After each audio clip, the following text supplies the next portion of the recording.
మూడవ వర్తమాన చూస్తాం. వాడుకుందా అశ్రేష్టంభౌ గ్రంథములో వాడుకుందా అశ్రేష్టంభౌ గ్రంథములో ఏ చోట చూచిన ఆదరణయున్నది, సుఖ దుఃఖములో వాగ్దానమున్నది. విశ్వాసము ధ్యానించుడి, విశ్వాసముంచి ధ్యానించుడి. కొద్ది నిమిషాలు మూడో వర్తమానం చూస్తుందా స్టార్ట్.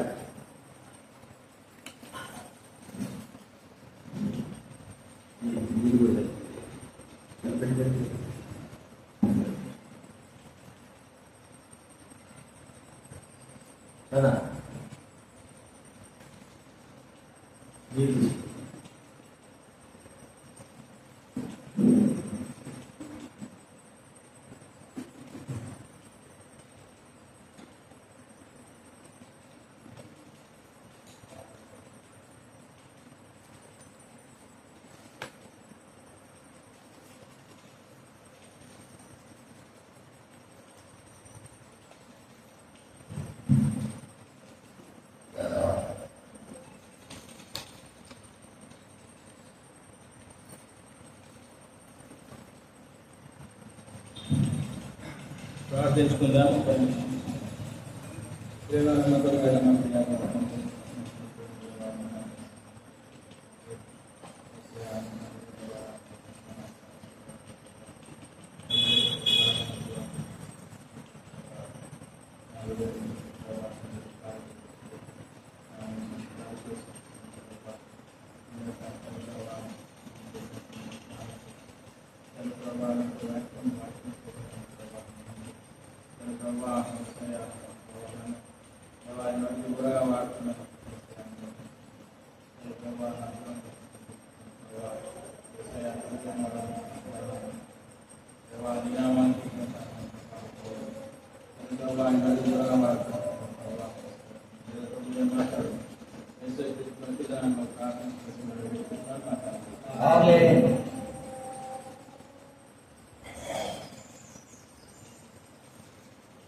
లూకా సువార్త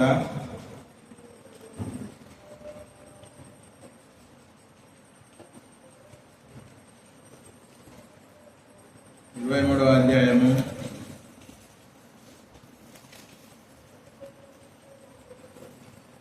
28వ వచనం.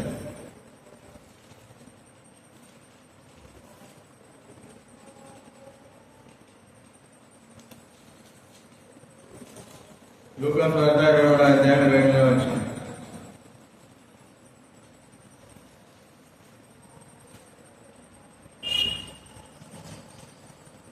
వాళ్ళు దయచేసి ఎవరైనా చదవాలి. యేసు వారి వైపు తిరిగి యెరూషలేము కుమార్తెలారా, నా నిమిత్తం ఏడవకుడి, మీ నిమిత్తమును మీ పిల్లల నిమిత్తమును ఏడవకుడి. కాబట్టి ఇక్కడ యేసు ప్రభు శిలువ మోస్తున్నటువంటి సమయంలో యెరూషలేము కుమార్తెలు అనేక మంది ఆయన వెంబడించిన వారందరూ అనేకులు యెరూషలేములో ఈ కార్యం జరుగుతుంది కాబట్టి యెరూషలేములో యేసు ప్రభు శిలువ మోస్తున్నటువంటి సమయంలో యెరూషలేము కుమార్తెలారా, నా నిమిత్తము మీరు ఏడవవద్దు, మీ నిమిత్తమును మీ పిల్లల నిమిత్తమును ఏడుడి అని సూచిస్తున్నాడు.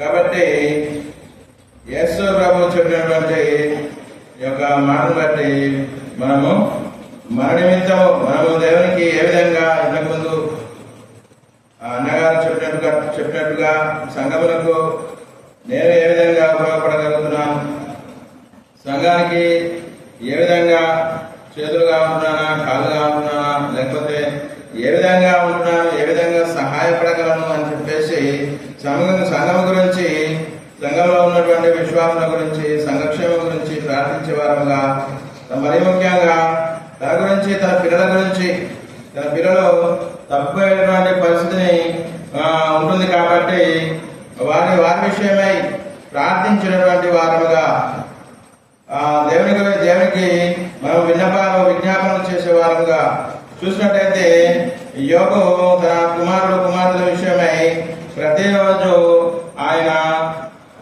దేవునికి బలిగా అర్పించి వారి విషయమై ప్రార్థించేవాడుగా ఉంటున్నాడు యోగు గారు. కాబట్టి మనం కూడా మన విషయమై, మన పిల్లల విషయమై దేవుని సన్నిధిలో చేరి సంఘం విషయమై ప్రార్థించే వారంగా ఉండాలని, అనేక విషయాల విషయమై ప్రార్థించే వారంగా, సంఘక్షేమం కొరకై, తన కుటుంబ క్షేమం కొరకై, ఇతరులు మన చుట్టుపక్కల ఉన్నటువంటి ఇరుగు పొరుగు వారికి సువార్త ప్రకటించేటువంటి విషయంలో కూడా మనము ఆయన మరణమును ప్రచురించే వారముగా ఉండాలని దేవుడు తెలియజేస్తూ వస్తున్నాడు. కాబట్టి ప్రసంగి గ్రంథము 1వ అధ్యాయము 5వ వచనం. ప్రసంగి గ్రంథం పరమగీతములు, ప్రసంగి కాదు, పరమగీతములు 1వ అధ్యాయము 5వ వచనం. యెరూషలేము కుమార్తెలారా, నేను నల్లని దాననైనను సౌందర్యవంతురాలను, కేదారు వారి గుడారముల వలను, సొలొమోను నగరు తెరలవలను, నేను సౌందర్యవంతురాలను, నల్లని దానని. కాబట్టి మన పరిస్థితిని బట్టి, మన స్థితిగతులను బట్టి మనము దేవునికి కావలసినటువంటి వారు. కాబట్టి యెరూషలేము కుమార్తెలతో ఇక్కడ సులోమతి చెప్తూ వస్తుంది అనమాట. ఏమని చెప్తుందయ్యా అంటే, నేను నల్లని ఆ దేశంలో, ఇశ్రాయేలు దేశంలో నివసించినటువంటి వారు చాలా మటుకు ప్రజలు తెల్లని వారుగా ఉంటారు. కాబట్టి ఈమె మాత్రము నల్లగా ఉంటుంది. కాబట్టి నేను నల్లని మీరు నాయనల ఆ విధంగా చూస్తున్నారు ఎందుకని చెప్పేసి వారి విషయమై, నేను సొలొమోనుకు కావలసిన దానను కాబట్టి నేను నల్లదానైనప్పటికీ సౌందర్యవంతురాలను. కాబట్టి మన యొక్క అందం గురించి కానీ, తర్వాత ఇంకా మనం ఉన్నటువంటి పరిస్థితిని బట్టి కానీ దాన్ని దేవుడు ఆలోచించాడు. కాబట్టి ఆ గుణమును బట్టే దేవుడు చూస్తాడు అన్నమాట. కాబట్టి మనము దేవుని ఎలా ఎంత శ్రద్ధాభక్తులు కలిగి సంఘం గురించి, ఇతరుల గురించి, నశిస్తున్న అన్యజనుల గురించి ప్రార్థించే వారంగా, వారికి సువార్త చెప్పే వారంగా ఉండాలని దేవుడు తెలియజేస్తూ వస్తున్నాడు. ఇంకా చూసినట్లయితే కీర్తనల గ్రంథము 50వ అధ్యాయము 14-15 వచనాలు. కీర్తనలు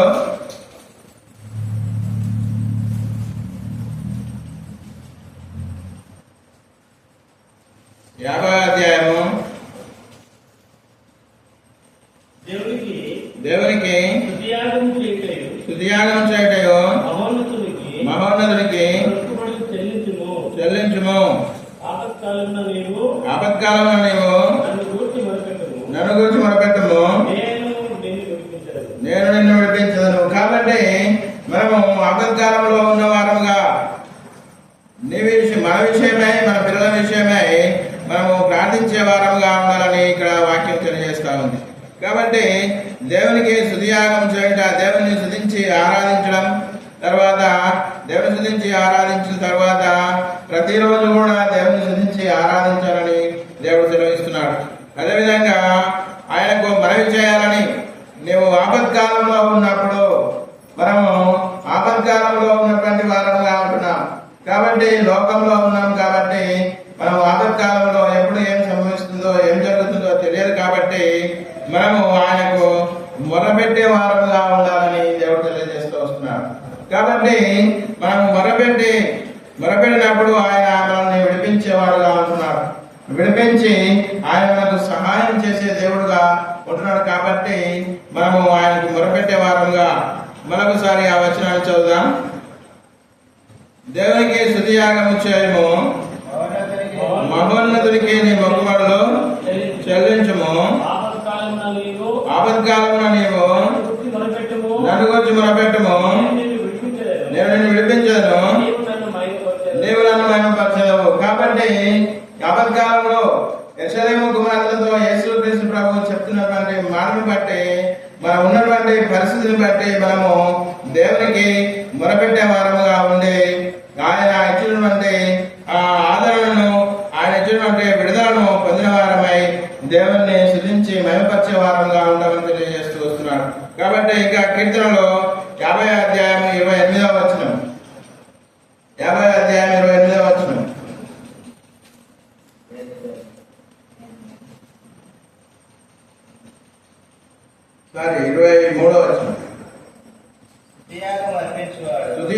అర్పించేవాడు నన్ను మహిమపరుచున్నాడు. కాబట్టి స్తుతియాగం అర్పించేవాడు ఏం చేస్తున్నాడంట? దేవుణ్ణి మహిమపరుస్తున్నాడు అని చెప్తా ఉన్నాడు.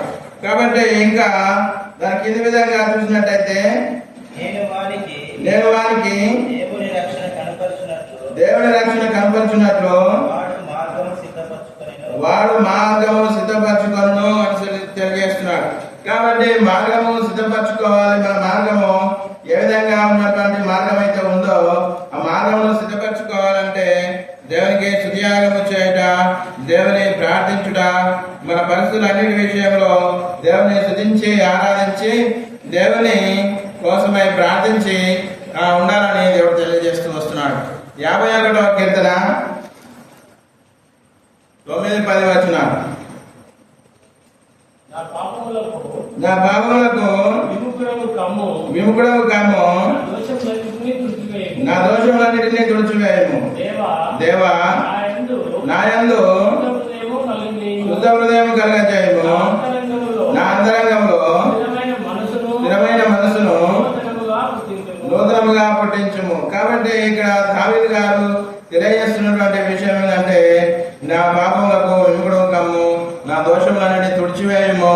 దేవా నా యందు శుద్ధ హృదయం కలగజేయమని దేవుని ప్రార్థించినప్పుడు ఆయనకు శుద్ధ హృదయం కలగజేసి అతనిలో స్థిరమైనటువంటి మంచి మనస్సును దేవుడు పుట్టించి ఆయన బలపరిచి ఆయన యేసుక్రీస్తు ప్రభు వంశావళికి దావీదు గారు ఏర్పడినట్టుగా చూస్తూ వస్తున్నాం. కాబట్టి యేసుక్రీస్తు దావీదు వంశంలోని జన్మించినటువంటి వాడుగా మనం చూస్తున్నాం. కాబట్టి శుద్ధమైనటువంటి హృదయాన్ని కలగజేసినటువంటి వాడు దేవుడు యేసుక్రీస్తు ప్రభువే. కాబట్టి మనము ప్రార్థించి ఆయన యందు ఆయన స్తుతించి ఆరాధించాలని దేవుడు తెలియజేస్తూ వస్తున్నాడు. ఇంకా చూసినట్టయితే 51:17 వచనం, కీర్తన 51:17 వచనం. విరిగిన మనసే దేవునికి ఇష్టమైన బలులు.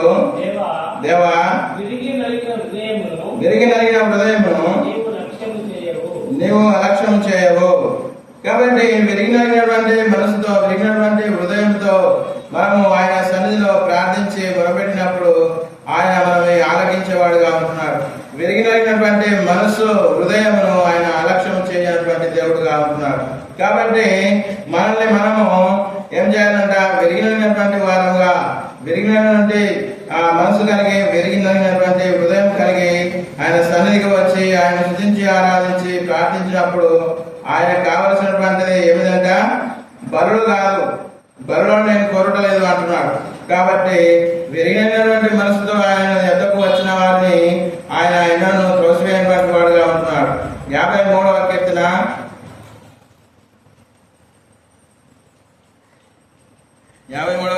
6వ వచనం. సియోనులో నుండి ఇశ్రాయేలుకు రక్షణ కలుగును గాక, చెరలో ఉన్న తన ప్రజలను రప్పించున్నాడు, యాకోబు హర్షించును. కాబట్టి చెరలో ఉన్నటువంటి ఇశ్రాయేలు ప్రజలందరినీ ఆయన అనేక సార్లు విడిపించి తీసుకొచ్చి మరలా వారికి ఇచ్చినటువంటి స్వాస్థ్యమైన దేశము ఇశ్రాయేల్ దేశంలో వారిని స్థిరపరిచినట్టుగా మనం చూస్తున్నాం. కాబట్టి మనము ఏం చేయాలని దేవుడు తెలియజేస్తున్నాడంటే మీకోసము, మీ పిల్లల కోసము మీరు ఏడుబడి ప్రార్థించుడి, మొరపెట్టుడి అని తెలియజేస్తూ వస్తున్నాడు. ఇంకా చూసినట్టయితే 54వ కీర్తన 1వ వచనం. దేవా నీ నామమును బట్టి నన్ను రక్షింపుము, నీ పరాక్రమం బట్టి నాకు న్యాయం తీర్చుము. కాబట్టి ఆయన నామము ఎటువంటి నామం అంట? యేసు అనగా రక్షించేటువంటి నామం. కాబట్టి ఆయన నామమే రక్షించేటటువంటి నామం. కాబట్టి యేసు అనగా రక్షకుడు, క్రీస్తు అనగా అభిషక్తుడు అయినటువంటి ఆయన నామము రక్షించేటటువంటి నామం. కాబట్టి ఆయన నామంలో ఏమన్నా తెలియజేసినాడు? ఇప్పటిదాకా మనకు చూసినట్టయితే ఆయన నామంలో ప్రేమ ఉంది, ఆయన నామంలో శాశ్వతమైనటువంటి ప్రేమ ఉంది, ఆయన నామంలో ఇంకా ఏముందంట?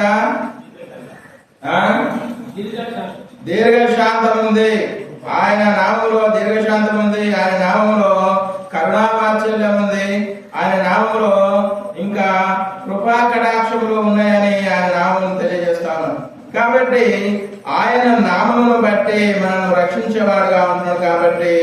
ఆయనను మనము ప్రార్థించే వారంగా, కాబట్టి ఇతరులకు సువార్త చెప్పే వారంగా ఉండాలని తెలియజేస్తూ వస్తున్నాడు. ఇంకా మనం చూసినట్టయితే 55వ కీర్తన 22వ వచనం.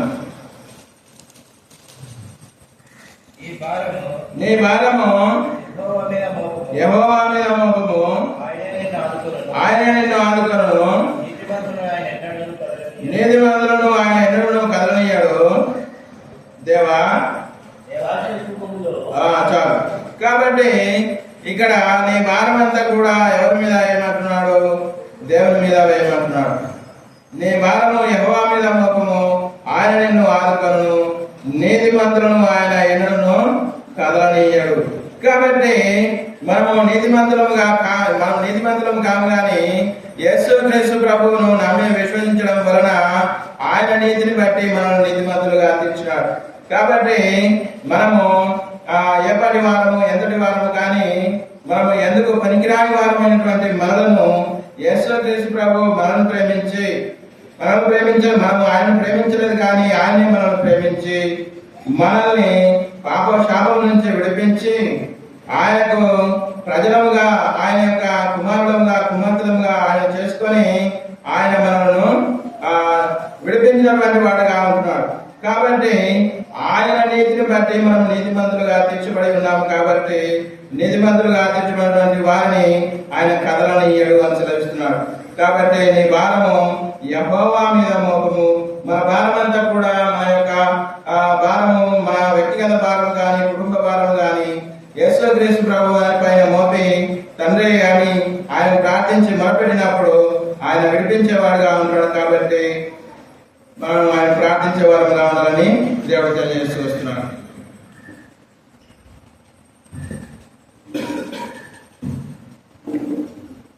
వాక్యాలతో చిన్నగా ప్రార్థన చేసుకుందాం.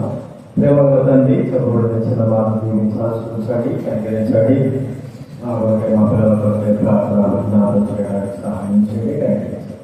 కృతజ్ఞతలు తెలుస్తూ యేసు నామమున ప్రార్థించి వేడుతున్నాం తండ్రి.